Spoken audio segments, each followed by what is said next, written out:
Un changement de taille. Émile, un garçonnet de 2 ans et demi, est porté disparu dans le village du Haut-Vernay, situé dans le département des Alpes de Haute-Provence, depuis le samedi 8 juillet.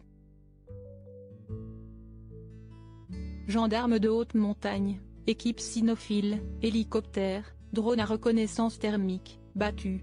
Un important dispositif de recherche a été déployé ces derniers jours pour retrouver sa trace, ainsi que l'ouverture d'une enquête préliminaire. Si le procureur de Digne-les-Bains, Rémi Avon, a annoncé dans un premier temps que l'ouverture d'une information judiciaire n'était, quant à elle, pas au goût du jour, ce dernier est revenu sur sa décision ce mardi 18 juillet. Comme l'a rapporté BFM Télévision, au vu de la complexité de l'affaire, l'ouverture d'une information judiciaire a donc été annoncée dans un communiqué et 2 juges d'instruction du pôle d'Aix-en-Provence ont été saisis du dit dossier. Mais que cela change-t-il concrètement pour l'avancée de l'enquête? Ces juges vont mener une enquête permettant de rassembler des preuves, rechercher les auteurs d'infractions et établir la vérité dans l'affaire, comme l'a souligné le site officiel de l'administration française. À noter également que le procureur de la République a appelé à signaler tout élément utile à l'enquête sur l'adresse électronique suivante, disparitionnemile04@gendarmerie.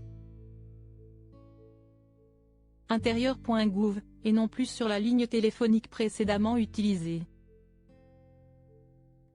Aucune piste ne peut être exclue après de longues recherches sur le terrain. Les enquêteurs ont donc entrepris l'exploitation de la masse considérable d'éléments collectés la semaine dernière, s'agissant notamment de près de 1600 lignes téléphoniques ayant borné dans le secteur au moment de la disparition, comme l'a rappelé Rémi Avon dans le communiqué.